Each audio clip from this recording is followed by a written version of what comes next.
Le maïs, un trésor nutritionnel sans gluten.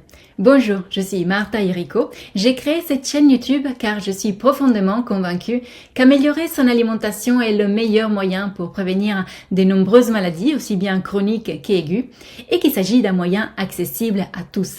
Et c'est parce que c'est accessible à tous qu'elle peut comprendre des aliments à la fois économiques, écologiques et très nourrissants comme le maïs.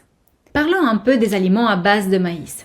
La culture du maïs possède des traditions millénaires, notamment sur le continent américain, où il est encore fréquemment utilisé dans l'alimentation quotidienne. La variété la plus répandue aujourd'hui est la variété jaune, mais il en existe de nombreux autres avec des grains de couleurs différentes en fonction de la présence de pigments variés dans la couche superficielle. Ces dernières contiennent des caroténoïdes et des flavonoïdes qui, selon leur concentration, peuvent modifier la coloration des différents types de maïs. Par exemple, il existe une variété dont la partie externe est rouge bordeaux, très sombre en raison de la présence d'anthocyanes. D'un point de vue nutritionnel, le maïs est principalement riche en glucides complexes, en acides gras polyinsaturés, en presque tous les acides aminés essentiels et en vitamine E. Sa teneur en protéines est relativement faible, en moyenne 9 grammes pour cent, comparé aux 12 à 14 grammes pour cent du froment, ce qui réduit la charge sur la fonction rénale. De plus, le maïs ne contient pas de gluten, ce qui rend toutes les préparations à base de farine de maïs, pasta, polenta, popcorn salé, tortilla, utilisables par les personnes intolérantes ou allergiques au gluten. Concernant la quantité importante de glucides, il est important de noter que leur présence n'affecte pas plus la fonction du pancréas que d'autres céréales. La vitamine E, dont le maïs est riche, fait partie du groupe des tocophérols, qui sont de puissants antioxydants. Une carence en vitamine E entraîne une augmentation de la consommation d'oxygène par les muscles et une dégradation plus rapide des précieux acides gras insaturés. La présence de ce type d'antioxydants facilite le travail du foie en réduisant les déchets dans le sang. Cela permet aux reins de mieux filtrer, ce qui est bénéfique pour la santé.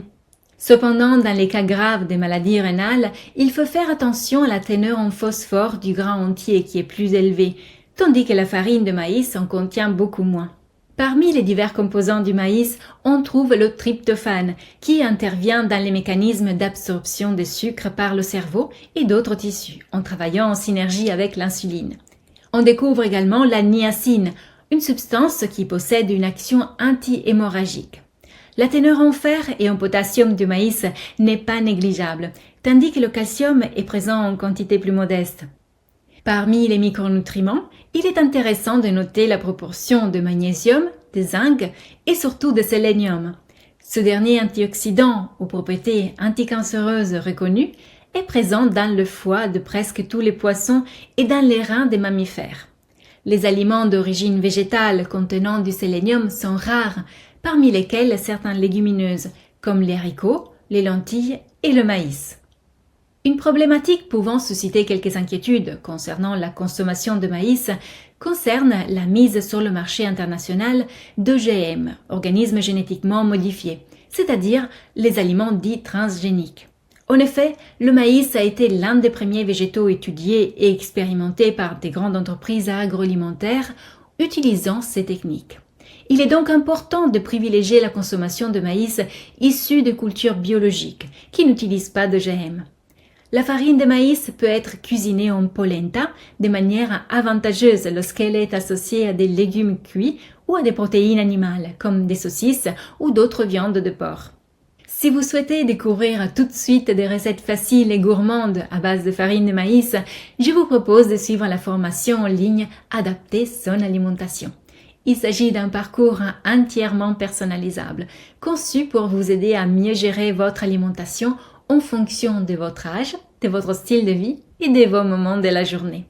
Plusieurs modules vous attendent, comprenant des documents écrits, de nombreuses vidéos et plein de conseils précieux pour transformer votre alimentation à la nourriture et profiter pleinement de la vie.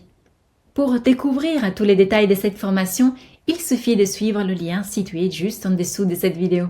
Je vous dis à très vite pour la prochaine vidéo et d'ici là, souvenez-vous qu'il est toujours le bon moment de prendre soin de soi et de son assiette.